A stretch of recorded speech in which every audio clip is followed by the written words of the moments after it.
Hey everybody, Josh Sigurdson of World Alternative Media here, and we are joined by derivatives and blockchain expert Stephen Kendal in London, a good friend of ours at WAM, and it's perfect timing to have you on, sir, so thanks for joining us.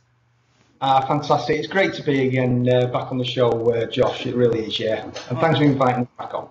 Excellent. Well, with Bitcoin and Steemit hitting incredible highs alongside most other cryptocurrencies, I'm glad you can join us to explain this dramatic upswing. So starting off, you were predicting this would happen more than a year ago on WAM. And Yeah. before we get into Steemit, let's start with Bitcoin. What do you attribute this rise to? Lack of coins. It's as simple as that. For me, Bitcoin is all about the number of Bitcoin coins.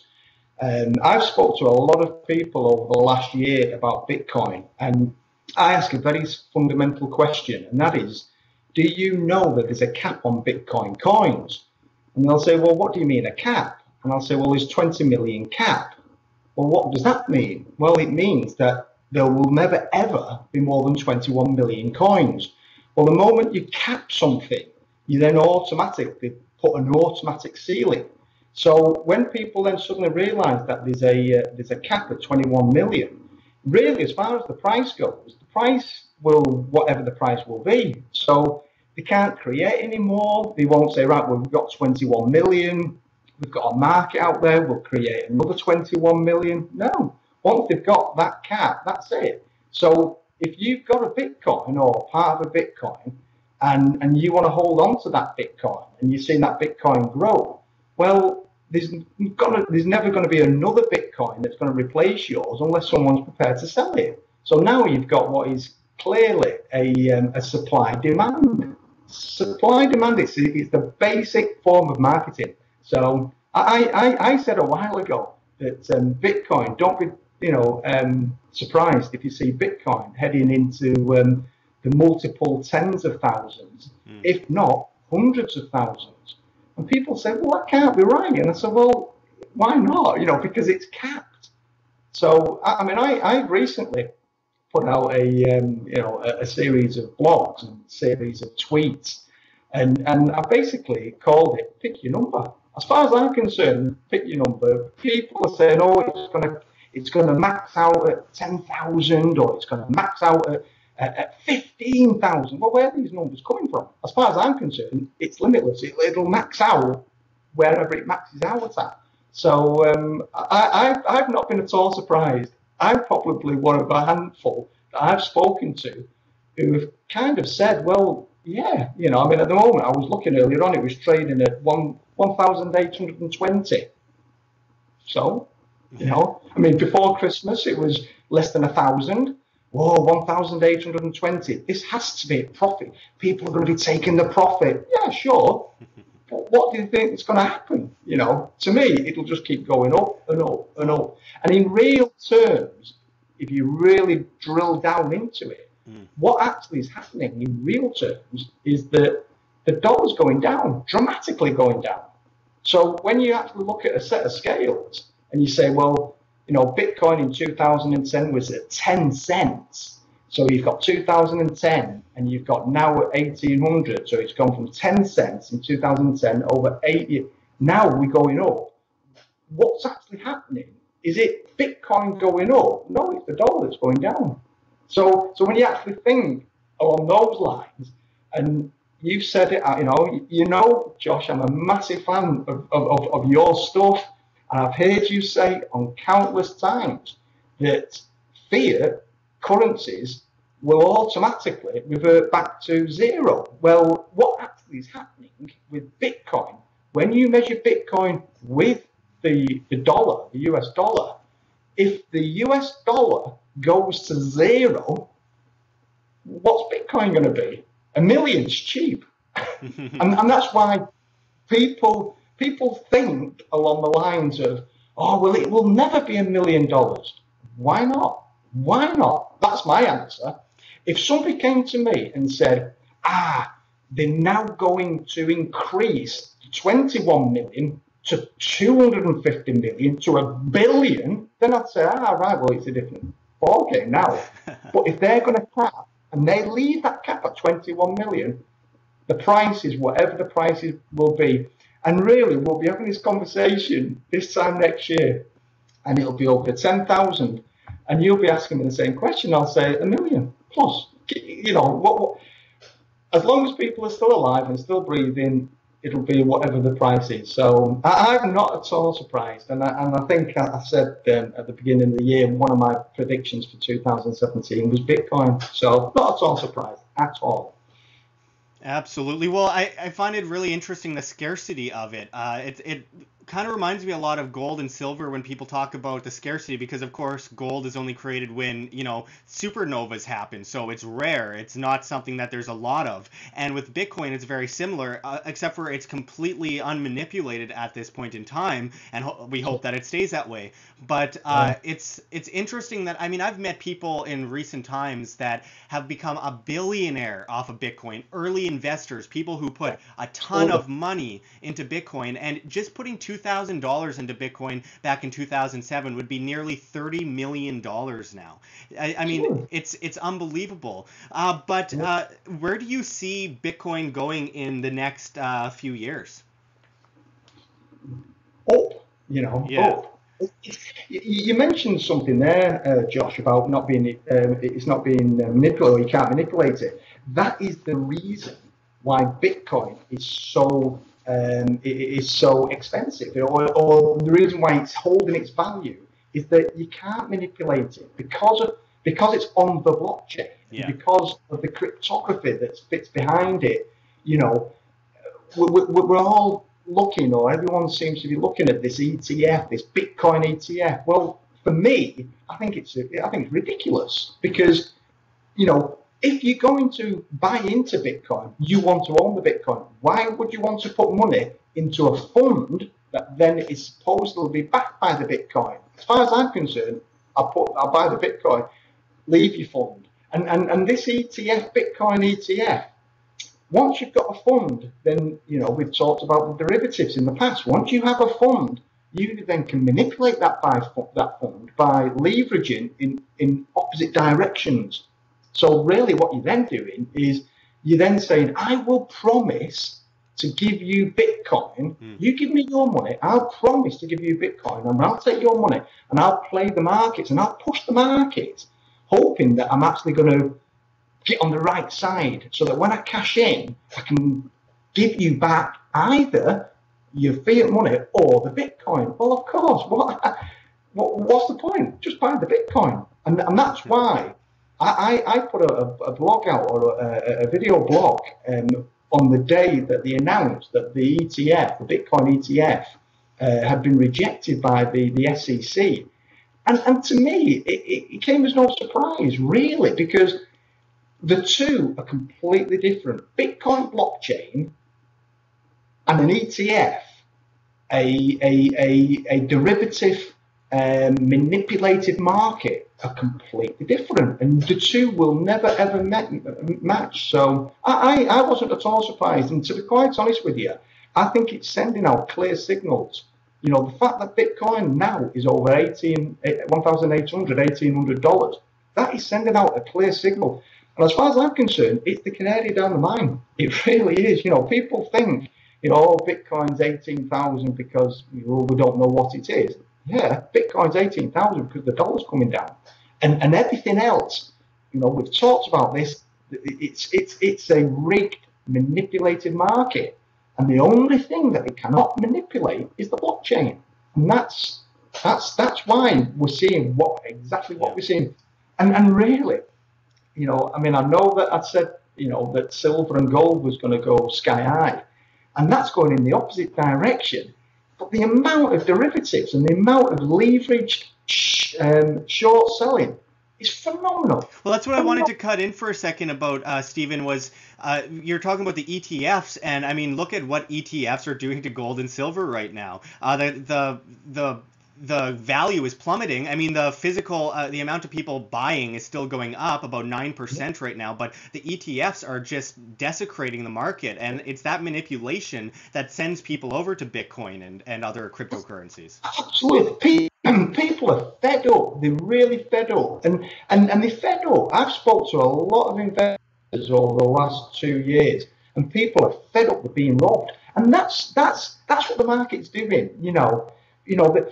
It's a joke that people are saying, oh, the economy is going strong because the market's up. But if you actually look at what the market is, it's a snapshot of a handful of companies, absolutely, that are manipulated up.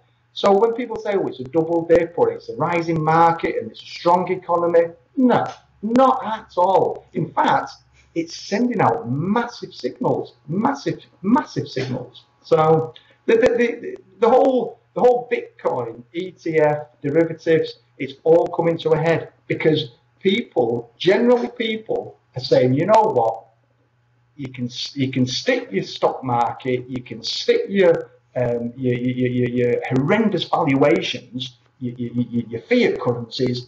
I'm going to stick with, or I'm going to move to cryptocurrencies. And bizarrely, I was looking at some figures earlier on. The actual capital market of cryptocurrencies now is 50 billion. It's nothing. It's a tiny little piece.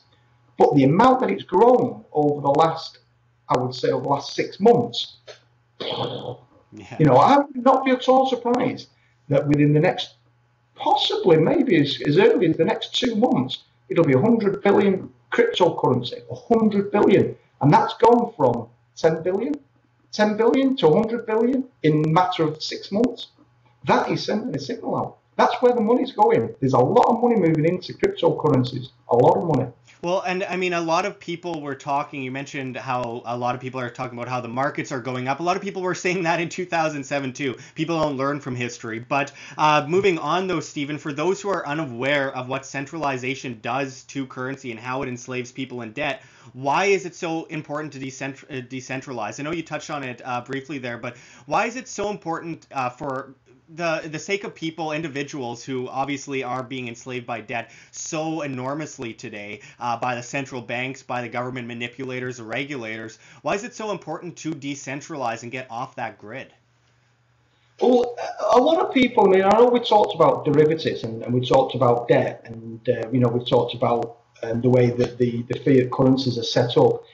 There is actually very, very few people who actually understand the most basics of what the market is.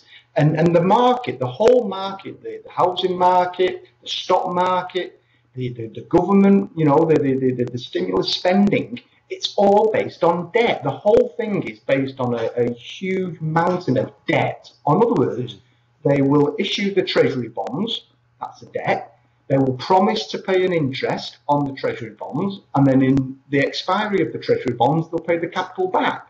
And how do they pay the capital back? They write more bonds. So if you think about it, well, hang on a minute. So you give somebody some, pieces of paper, they give you some money, you then pay that to the people that from 30 years ago that took out the bonds, in the 80s and the 90s. And all you're really doing is you're just passing it along and you're taking a little piece off, to keep the wheels in motion going. And what people fail to understand is, the rise in housing prices, the housing market that's going up. Well, it's going up not because, a property is worth 200,000 or 300,000 or 400,000. It's going up because people can get cheap money. I was looking at some 10-year mortgage rates. Never been so cheap. And this is a massive problem because what they're doing is they're robbing everything from the future in 10 years, 20, 30 years time, bringing it today, paying for all the problems that they've got today and all the hassle that they've had from the 80s and the 90s. And all of a sudden, what's going to happen in 20 years time? People say, the interest rates are going to start going up. How? How the hell can interest rates start going up? Because if interest rates start going up, then that's when the cheap money goes. Who's going to then buy the? People don't have £200,000 in the pocket. Most people, I read all sorts of articles and news feeds and newsletters. The last one that shocked me was how few people have actually got $300 to the name. $300. That's just unthinkable. You would imagine that most people would at least be able to save, or at least be able to come up with a half a month's mortgage or half a month's rent or no. People just don't have any money, and it's purely because the system has actually forced it to such a point that they're paying, high mortgages, they're paying high rent, they're paying all the essentials. And the biggest problem, I strongly believe, is credit card for non-essential items. Credit card for essential items. People are putting the food on credit cards. That's crazy. I mean, that if you can't live day to day with your wage packet and put the food on the table without borrowing, that's a big problem. That if you're borrowing from the future to pay for food to put on the table tonight so you can survive tonight, big problem. Yeah. And this is what people don't talk about. So yeah. I think we really are heading for a serious problem. A serious problem. Absolutely. Well, I mean, just the artificial markets thrive on debt, kind of like an individual, you talk about food, an individual needs to eat to survive, but if you eat too much, you will die. And it keeps pumping up that bubble in the markets. They're completely artificial. There's nothing free about them. And like you're kind of going into mortgages, the collateralized debt obligations are out of control. I know it's bad in London. It's bad in Toronto, Canada, Vancouver, Canada, and of course in China. That's another big example. And it's just about to explode. But not to get too off subject, but just to go into we wanted to go into a few concerns people have with Bitcoin. And personally, my only real concern right now with Bitcoin is some of the volatility I've seen in recent months. And can that volatility pose any problems for the future of Bitcoin? Because I have seen a big drop and a big rise, and that often scares a lot of people away when they see it just bouncing up and down like that. So what would you say to that? All I would say is look at the percentages, because what actually is going to happen, you're going to as it rises, don't forget this was at 10 cents, yeah. So in 2010 you've got 10 cents. You're now at 1,800, and what actually is happening? You are getting people who are saying, you know what? I've seen a great run. They might have bought in at say $100, or they might have bought in at say, I don't know, $500, and they're saying, you know what, I've doubled, I've tripled, I've taken my 10 times my money, I'll take something out. So of course, as it's going up, you will get these drops and these spikes up and spikes down. But as far as I'm concerned, if you are a trader, then sure, take a bit off the table, take your profit. But if you're a long-term investor, if you're saying, you know what, I'm going to lock it in 5-7 years, then really, what are these swings? They're nothing more than just a little bit of noise. And really, I mean, I can't tell people what to do or what not to do. But one thing that I would say is, if you are long-term, ignore it. Look at it and just ignore it, because it will drive you mad. It's 1,700, it's 1,800, it's 1,600. Oh, is it, But if you actually think where it's come from, no wonder it's got all these swings. It's people, it's natural. What we're seeing is nothing new. This is just purely people saying, you know what, I've had a good run and I'll leave something on the table. But I've actually come across a few people recently who said, I cashed out at 1,200. No. Yeah. Now, what are they doing? Because what they're thinking is, I've cashed out at 1,200. I'm going to have to really either buy in at a higher price, or is it going to come below what I cashed out at? And that's where it's going to cause people problems. As far as I'm concerned, I've bought Bitcoin. Keep it. As long as I've got food on the table, keep it.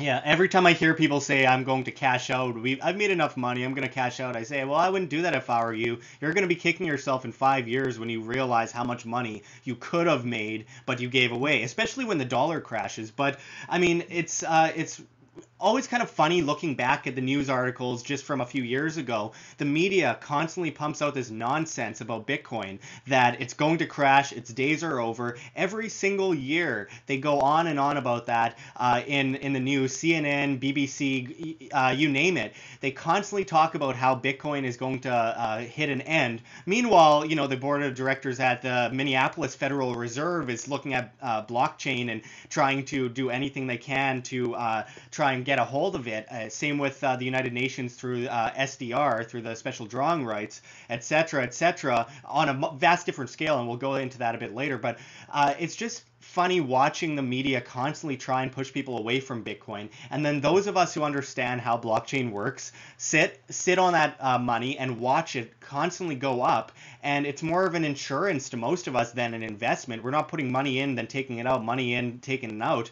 We put money in, obviously it's better when it's down, but we don't go and pull everything out of our Bitcoin account, because it just doesn't make any sense. But going into the next concern that people have, a big part of Bitcoin is insurance of wealth rather than investment, and that in the inevitable crash, it can stand to protect people's wealth in the crash. I got some people to send me some questions about their concerns with Bitcoin, and one of the major questions I got was, what happens if the grid goes down? What do you say to that concern? Well, I mean, if the grid, when people say when the grid goes down, you mean when the internet goes down? Yeah, basically. Yeah, well, as far as I'm concerned, I mean, a lot of people ask me this question. Yeah, when you go back to the 70s, the 80s, pre the internet, obviously that was the world that we were living in. We are now living in the world with the internet. The internet has brought along the Bitcoin after 20, 30 years. If the grid goes down, if the internet is switched off, then there'll be a small portion of the population, and it's a tiny little portion, who own Bitcoin. A tiny portion. There's 21 million coins. How many people actually own either one, multiple, or a part of a Bitcoin? So really, when you look at the Bitcoin owners compared to the 7 billion that's on the planet, it's a tiny, tiny fraction. And really, if the internet went down, and people were worried that they'd lost the value of the Bitcoin, there'll be other things that they'll have. If you've got a balanced portfolio, I mean, I strongly recommend that you must have a balanced portfolio. You would be crazy to have all your eggs in one basket, all your money in cryptocurrencies or in precious metals or on the stock market or in treasury bonds. Yeah, you have to diversify. You have to diversify. And really, like any portfolio, you take your portfolio, you take your pie, you cut it into your segments. I would really strongly suggest that people should have at least 10 to 15% of their wealth in cryptocurrencies. I think so. Oh, absolutely. Well, I also feel like there are alternative internets. You know what I mean? Like, there isn't just one internet, there isn't just one frequency. So if the grid goes down, there's always those people that are innovating and creating those alternative, networks. The Tor, you name it. There's a whole bunch of them. I can't name all of them off the top of my head, but there's always a way. Yeah, Josh, you're right. With the internet, if someone says, "Oh, there's not a magic switch to switch the internet off," for the internet to go down, electricity would have to be switched off. You've hit the nail on the head. There is people out there who would say, "We will make sure that there's always an internet."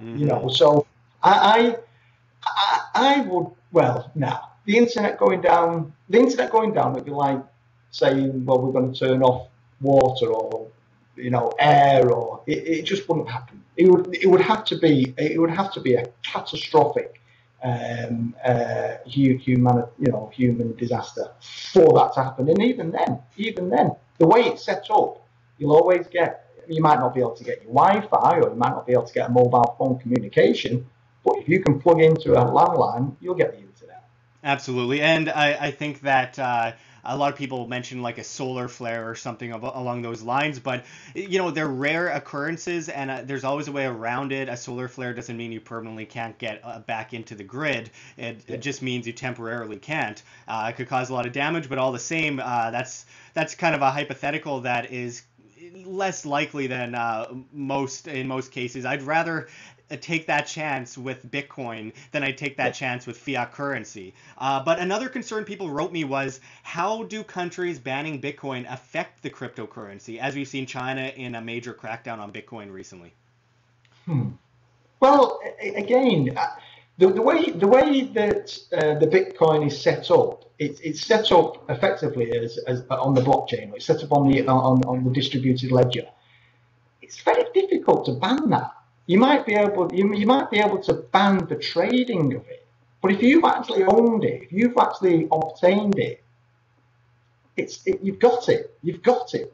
I mean, it's very. I think there's a lot more scaremongering going on. This countries banning. Well, if countries start banning, why are they banning it? Are they banning it because it's bad, or are they banning it because it's going against their narrative? Yeah, it goes against their control complex, doesn't it? I mean, if somebody suddenly says, right, well, we can't own Bitcoin, who's going to say that we can't own Bitcoin? Yeah. Because if that did happen, a massive problem. Because that's sending out, I mean, it's supposed to be a free market, and you're banning something that is the totally opposite to free. I can't see it. I can't. Well, we know how the establishment attempts to kind of push us off or back into their control grid every time we try to get out of it. And, countries like Venezuela is have been throwing people in prison for trading Bitcoin, which is absurd. But it's just another sign that this is why Bitcoin is so great, is that the control freaks, the ones that are trying to enslave individuals in debt, into servitude to the central banking system, to the government, they don't like it, which is another reason why we should like it, because they are the ones that are coming out against it, and free individuals use Bitcoin. Yeah, I mean, I always look at the things that most people don't like. That's how I've always operated like that for years.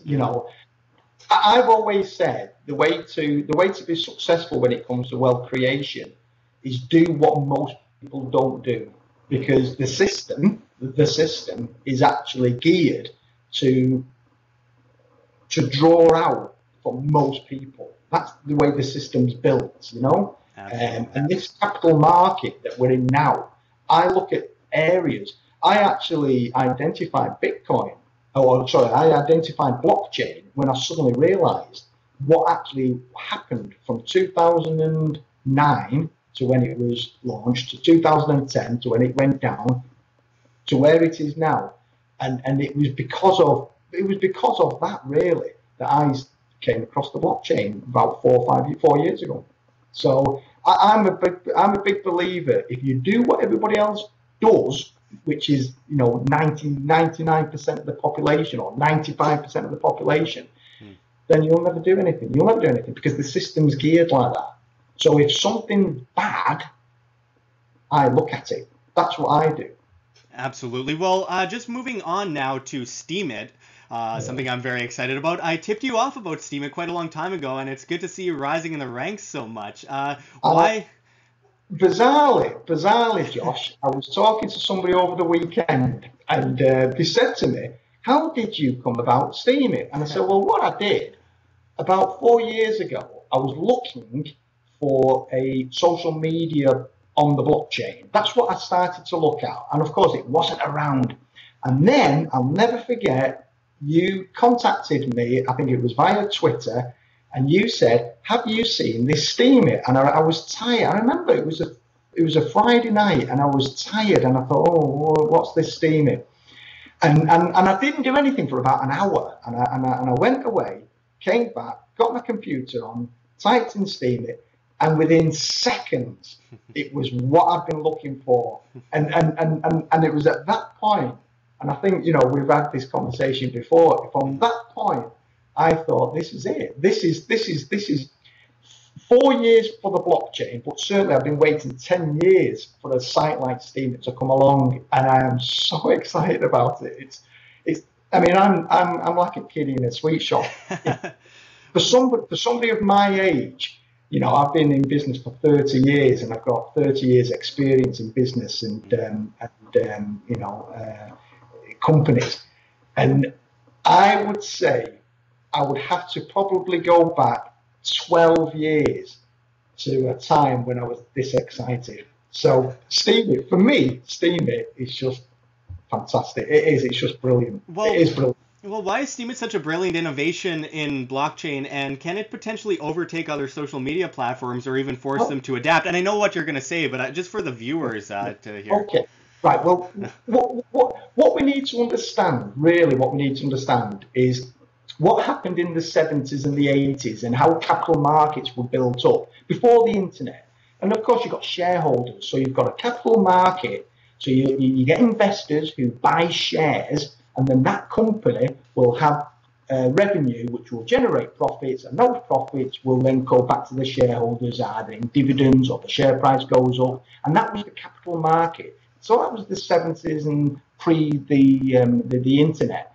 Then in 2000, or you know, the 90s, when the internet took off and you got your .coms, of course, then what actually happened? You've then got the Facebooks, you know, you've got all the social media sites that again were built on shareholders. So you've got exactly the same structure that was set up in the 70s and in the 80s prior to the internet, which were then valuing the companies. So you've got Facebook, you know, it's worth about 440 billion or something, but it's actually owned by the shareholders. So the shareholders own the company.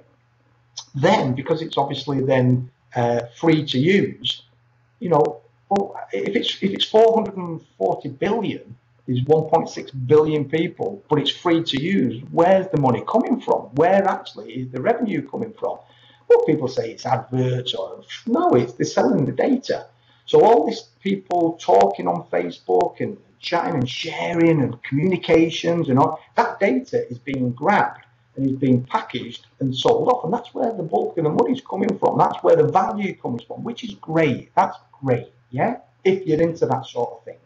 But I always said in 2004 when Facebook came about, well, this isn't really social media. This is a platform that allows people to communicate, but it isn't real social media. It's a bit of sharing. It's a bit of likes, you know, if someone's put a photograph, I like your photograph, or I like this, or you've been on, that's great, but that's not real social media. What's real social media is where people interact, and when they bring value, they should be rewarded for that value. There's no shareholders, the community should say, you know what, Josh, that video that you've just posted, or that interview that you've just brought, that's your content, you've created it, that has value. This interview that we're having now has value. It could have anything from a penny to millions. It doesn't matter. It's got value. So if that value is being rewarded, why put it into the pockets of a shareholder? So of course, when you made that famous private message or that email to me, and you said, have a look at Steemit, the moment I saw it, the split second I saw it, I thought, this is it. This is exactly what I've been looking for 10 years for social media, but for 4 years on the blockchain. And now, I mean, if you actually understand what Steemit is, and I think we talked about it last time, is it a blogging tool with a cryptocurrency, or is it a cryptocurrency supported by a blogging tool? From that interview that we had, or from that question that you gave me last time, Josh, I'm going to take it the next step now. When we had that last interview, I was obviously looking at the blogging side, which is phenomenal. The blogging goes on the blockchain is distributed, you know, you can't manipulate it. If you want to change your blog, the original's still there, so you can't put something on and then take it off because it's still on the blockchain. So when I looked at it as a blogging tool, I was blown away. Since then, my word, the things that I'm involved in on the ecosystem of Steam is phenomenal, phenomenal. I've recently been blogging about entrepreneurship and building a business model purely in the Steam community. And the best way to explain it is think of a town or a city or a country or a continent that has people. Now, at the moment, we've got people buying and selling with US dollars, with sterling, with the yen.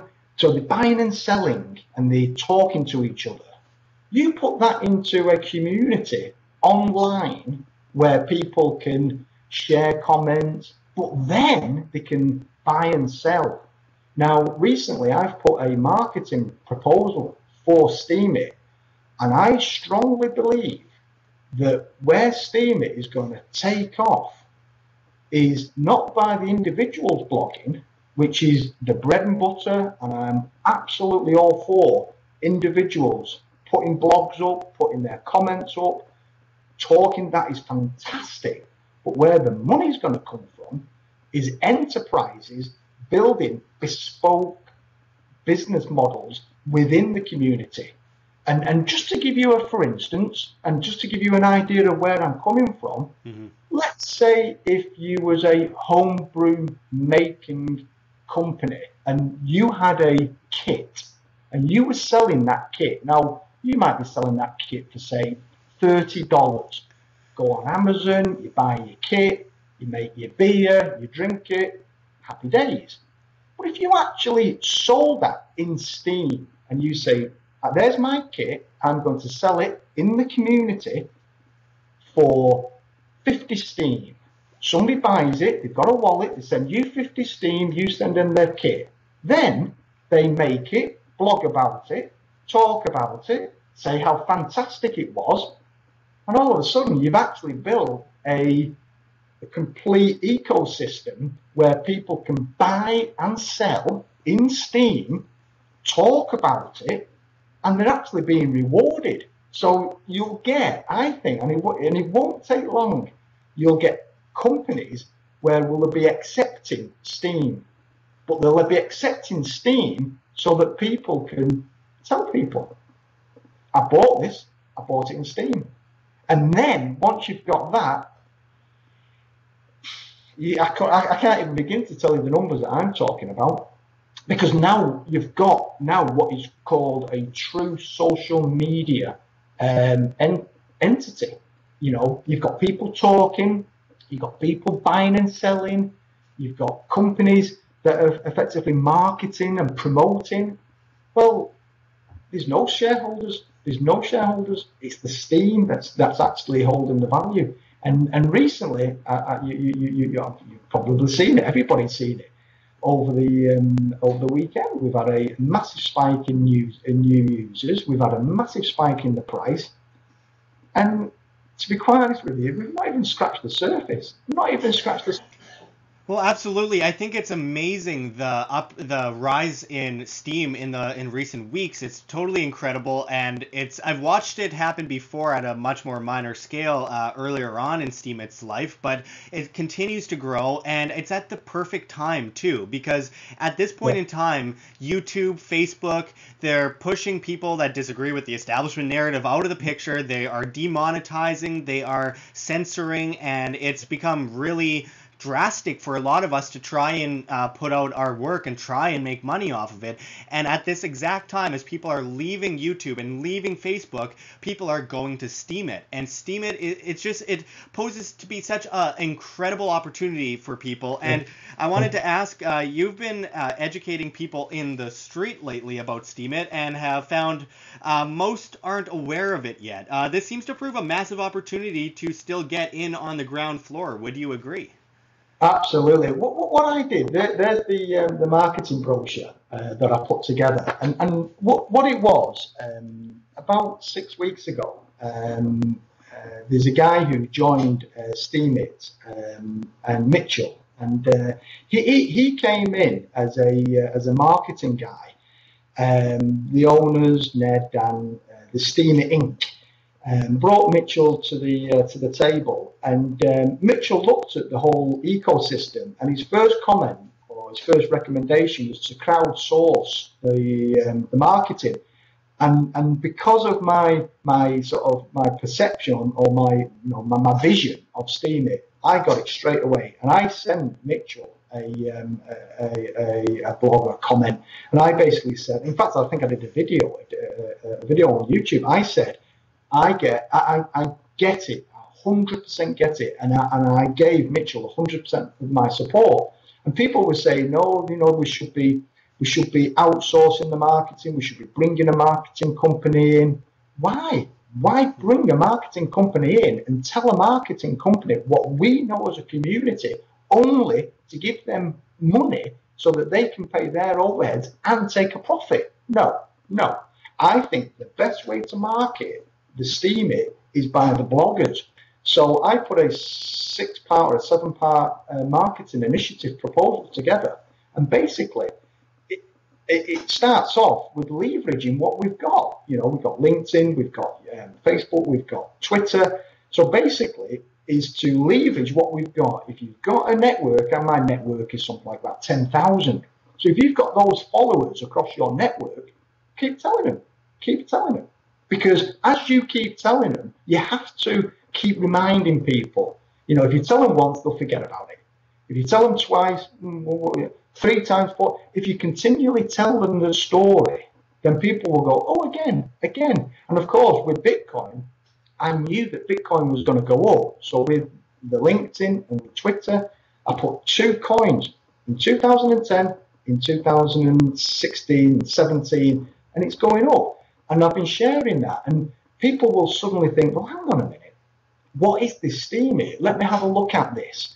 So I strongly believe that the best people to market is us. So I put this proposal together, and yesterday, for the first time, there's 5,000 flyers that I ordered from the printers, and I went out. I spent the day in a campus in Manchester, a university campus in Manchester, and it was a gorgeous day. Got sunburned, and the campus, there was grassed areas. There was 4 grassed areas, and in those grassed areas, about, I don't know, maybe 50, 60, 70 per grass area in groups. They sat on the floor, and I just went up to every group, and I must have covered over 200 students, over 200, and I spoke to them, and I basically just asked them, a basic question: do you use Facebook? Do you use Twitter? What sort of social media? How much do you get paid? What? What do you mean, how much do I get paid? Well, how much are you paid? Well, we don't do it. We do it all for free. And are you happy with that? No.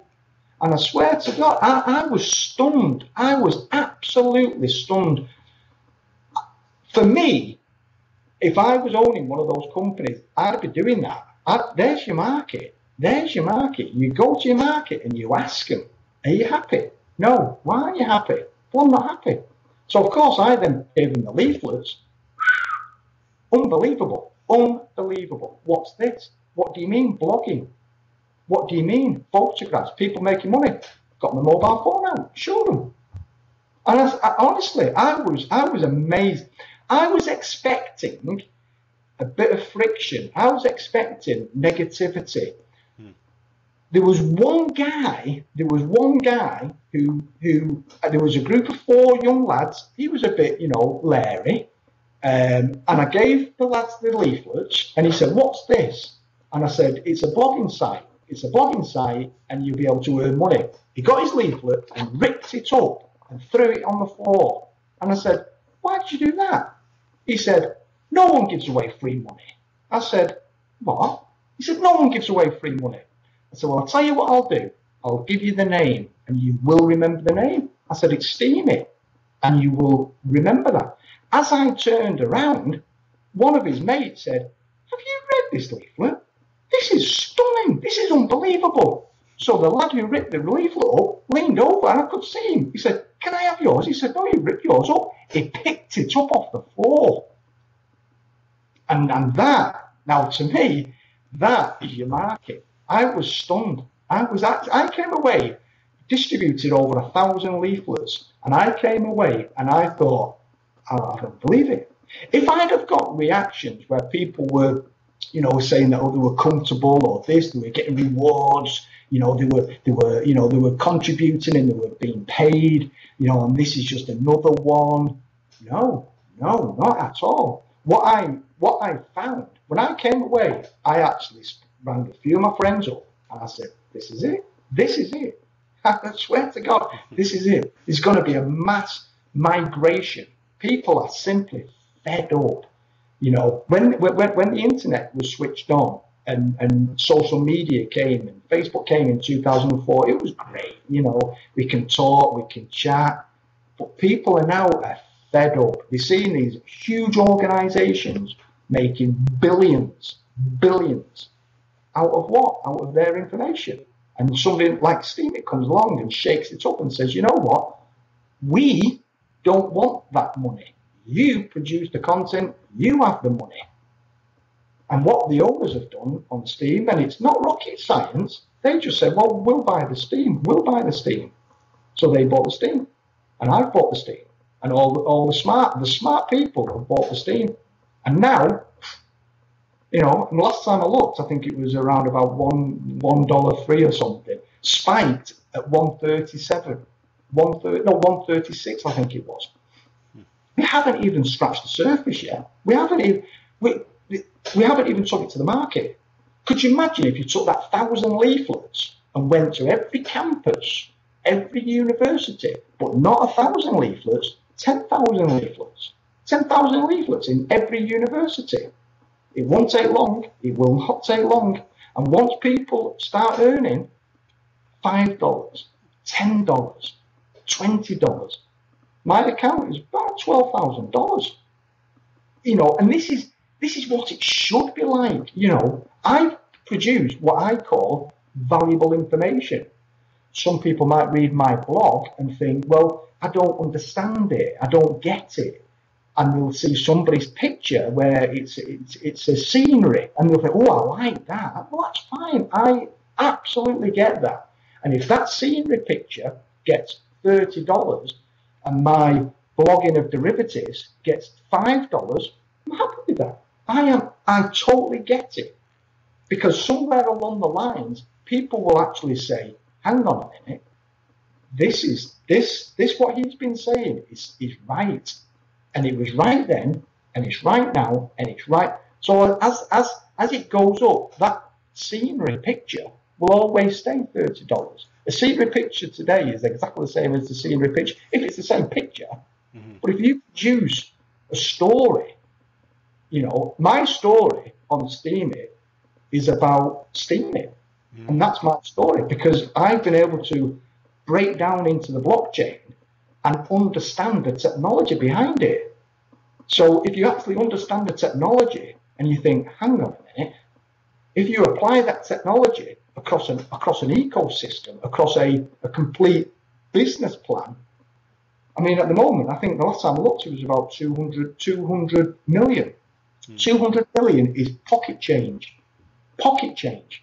And recently, I've talked, and I will stand by it, that if Steemit does what I think it's going to do, but it's not Steemit, it is the Steem ecosystem. You've got the Steem currency, which is the market cap. The Steemit or Steemit is the blogging side. But what I think is going to happen is you're going to have these pockets of enterprises that are going to start coming out. So you'll have various different enterprises, and you'll then build. And I've said, I'll stick by what I've said. There's a potential of Steem, the ecosystem, being a 500 billion powerhouse. 500 billion. And people say, that's just mad, that. People will look at that and say, you're crazy. You're absolutely crazy. And what is 500 billion? What is 500 billion? Bit of Facebook, bit of Google, bit of YouTube, bit of Amazon, bit of Microsoft, bit of IBM. You put all that together, 500 billion is nothing really. Half a trillion.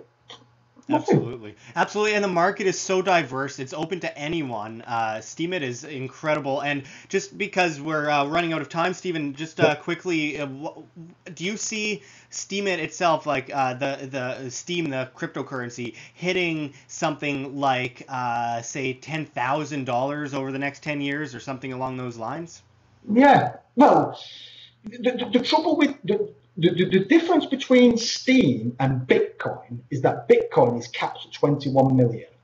That is a fundamental difference between Steam. Steam is a growing.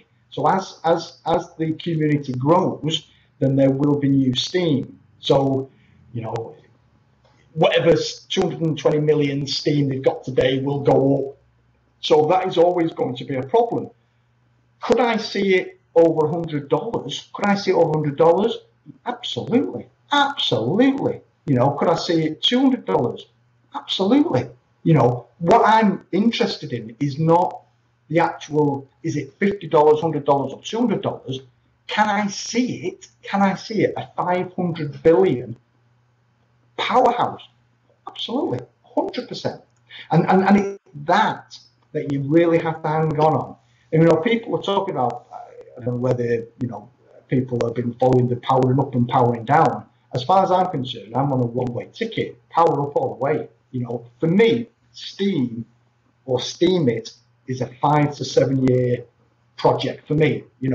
I joined in August of 2016 and we're 9 months or 8 months into it.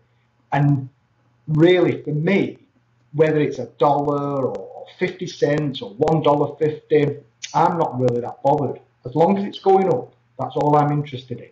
Is it going up? Was it higher? Is it higher today than it was yesterday? Yeah, that's good enough for me. Yeah. And you're going to get these swings up and these spikes up, 136 crashing down to, it's crashed down to 70 cents. Well, it's not crashed down to 70 cents because it was 10 cents a few days ago.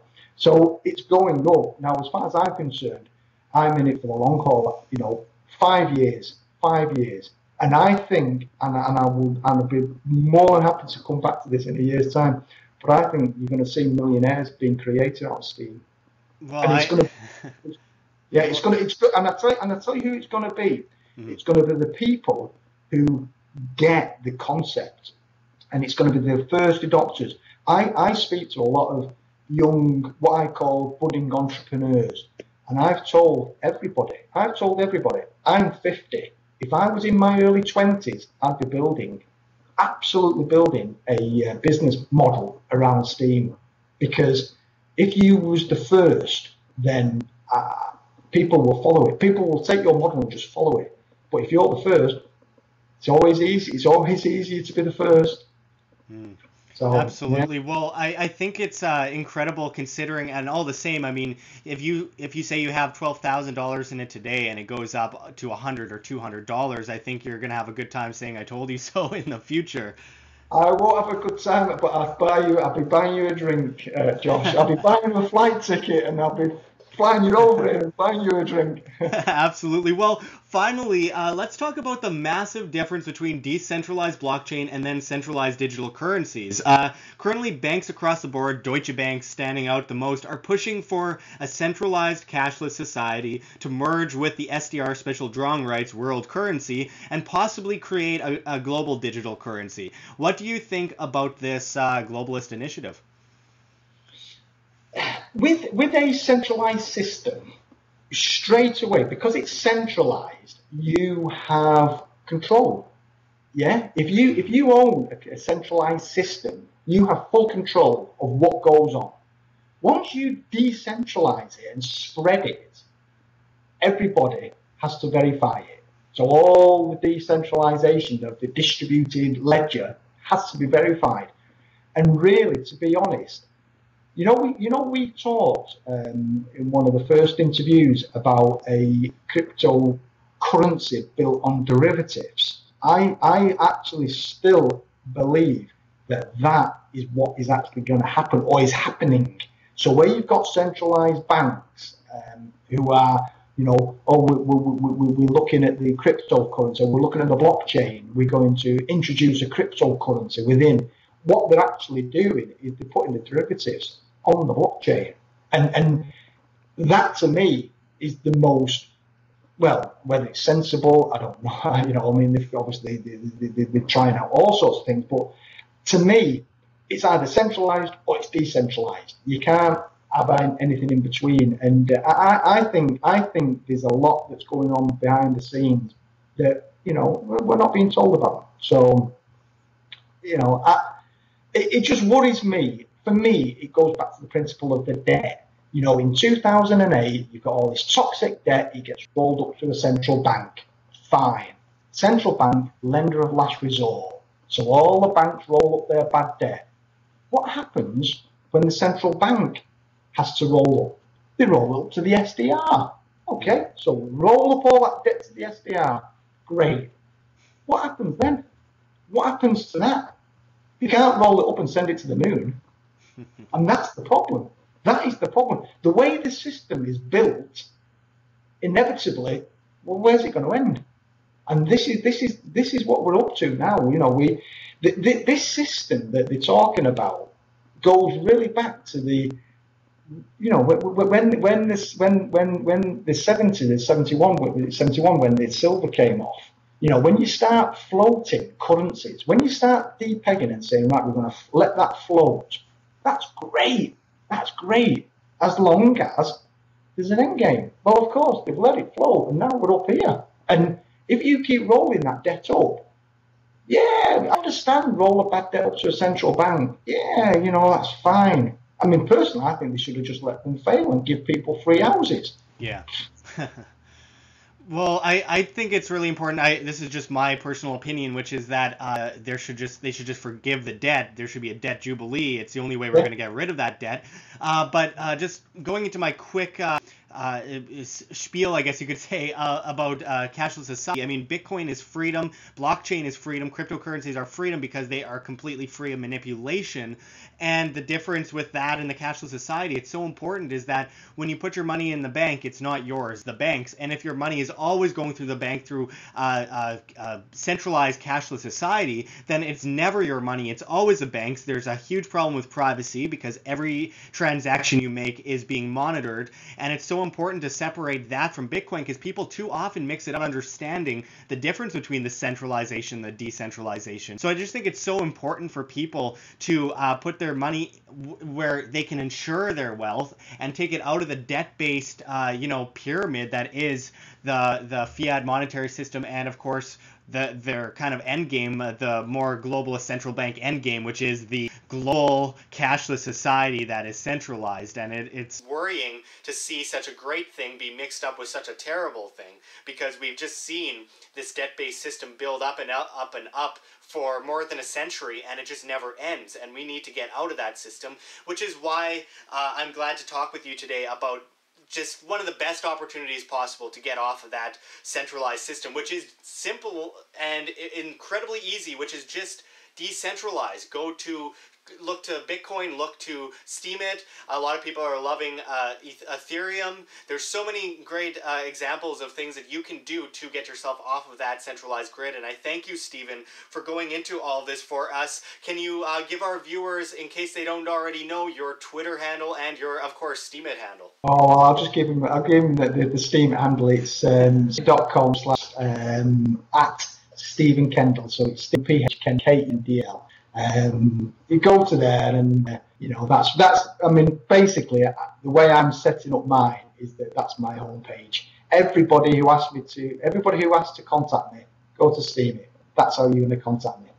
Absolutely. And once again, I'm glad that we found you, John Snyson and I found you on Max Kaiser there over a year ago, and we're really excited to talk to you, and it's great to see you continuing to push these incredibly important points about cryptocurrency and blockchain, and it's exciting me more than ever. I know it's exciting you too, and I thank you for talking with us today, and I'm sure we'll be talking soon, so thank you, Stephen.